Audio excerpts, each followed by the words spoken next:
On a scale of 1 to 10, the chances of massive wars in the world today is 100.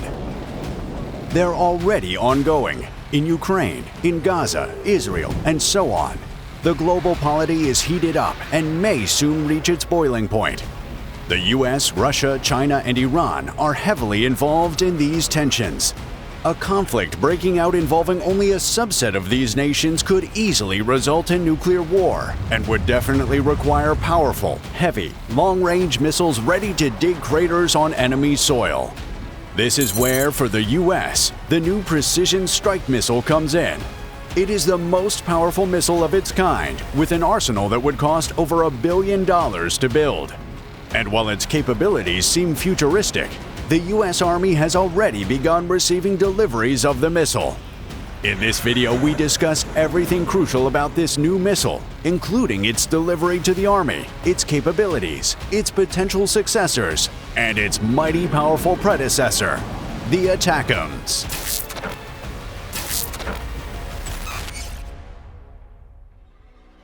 The MGM-140 Army Tactical Missile System, or ATACMS for short, is a tactical ballistic missile capable of shifting the tides of war in favor of whichever force wields it. The 13-foot-long, 24-inch-wide, 3,690-pound nuclear-capable missile can deliver a cluster munition or a 500-pound high-explosive warhead. Once fired, the $1 million missile flies as high as 160,000 feet to a top speed in excess of Mach 3 to precisely strike a target anywhere within a 190-mile radius. The missile's precision comes from a GPS-aided inertial navigation guidance system that ensures the missile strikes its target spot on, or at least within 30 feet of it. All of these make the ATACMS missile the ideal recipe for making a meal of targets many miles away. Its effectiveness on the battlefield has best been advertised in the Ukraine war, which has resulted in the ATACMS becoming something of a household name. And the most interesting part about that is that it was expected. So expected, in fact, that the US government was initially reluctant to give ATACMS missiles to Ukraine because the missiles are so powerful they would give Ukraine the ability to strike deep into Russian territory, which would escalate the war much to the displeasure of everyone. But with the war escalating despite the absence of the missile in Ukraine, the US government eventually gave in and shipped out 20 ATACMS missiles to Ukraine.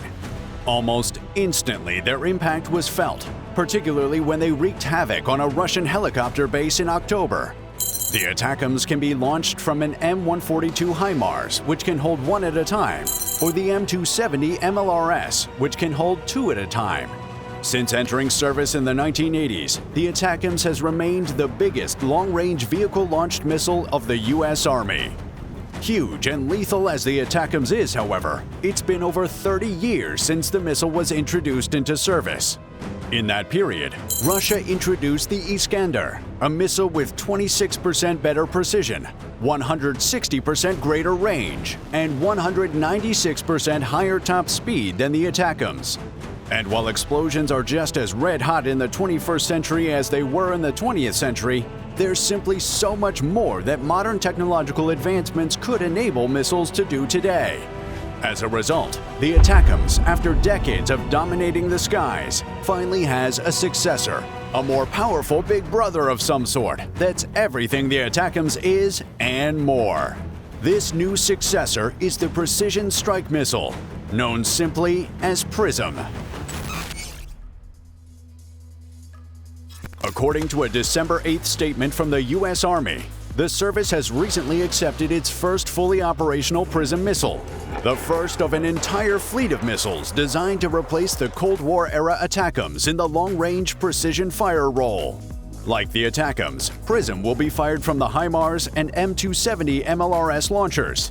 But the new missile is far better streamlined and more portable, so the launch vehicles have double the capacity than they do with the ATACMS, meaning 2 Prisms as opposed to 1 ATACMS for the HIMARS vehicle and 4 Prisms as opposed to 2 ATACMS for the M270 MLRS. Despite its smaller dimensions and a lighter 200-pound warhead, the Prism is designed to have the same destructive power as an ATACMS with its 500-pound warhead. While that may sound ambitious, it is simply the kind of improvements that technological advancements enable.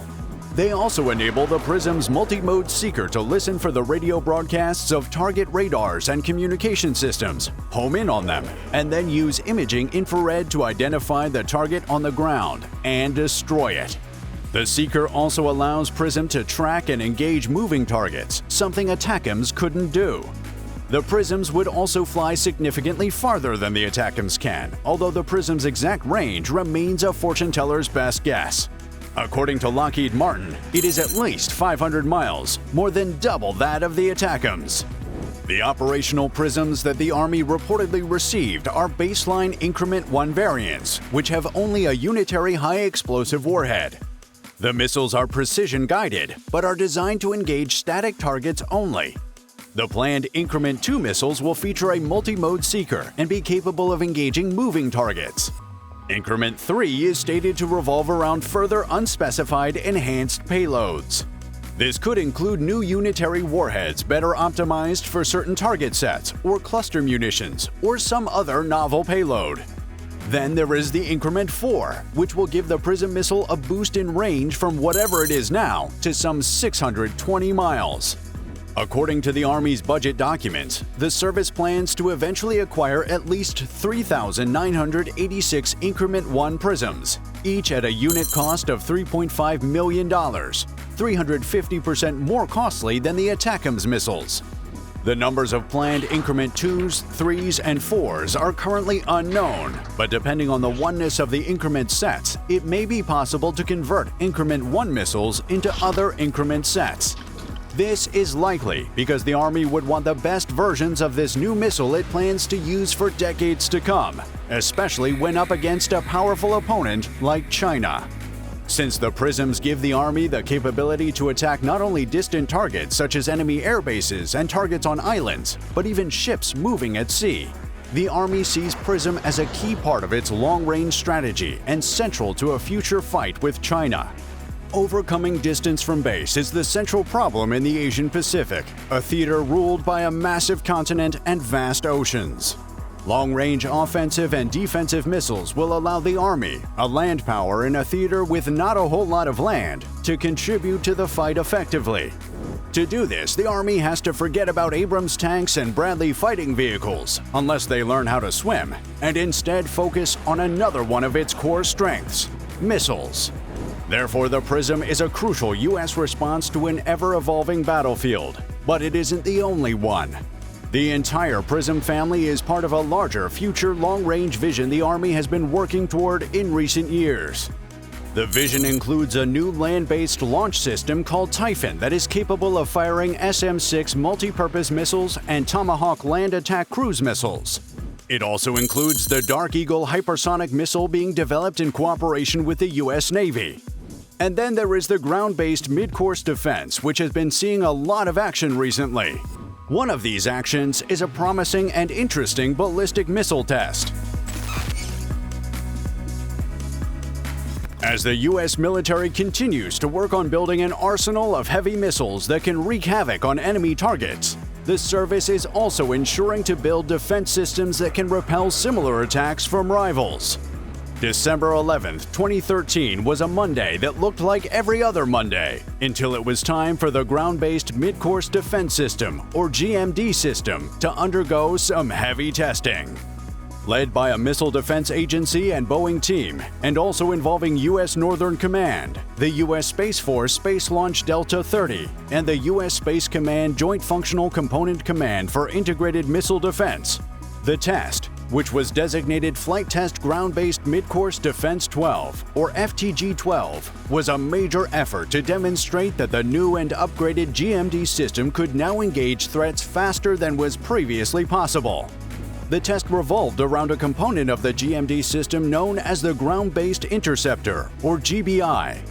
The GBI is the lethal component of the GMD system designed to physically intercept and knock out ballistic missile threats to the U.S. while the ballistic missiles are in the spaceflight portion of their journey. To have the test simulate reality as closely as possible, the incoming ballistic missile threat mock-up had countermeasures to protect it, like would be the case in a real-life scenario. The exact countermeasures used weren't disclosed, but the use of decoys, being a common countermeasure in reality, is a likely candidate. Still, despite the countermeasures and whatever else was standing in the way of the GMD system, the defense weapon was able to successfully intercept the incoming intermediate-range ballistic missile. So, it's all cheers all round for the US military. From the GMD system, which had a successful ballistic missile test, to the ATACMS, which continues to be a crucial tool for the US and its allies, all the way to the Prism, which promises to dominate the long-range missile space for decades to come. The US military continues to record incredible successes with its missiles. And to celebrate that feat, the US military wants you to subscribe to this channel and give this video a like. So do that now, and thanks for watching.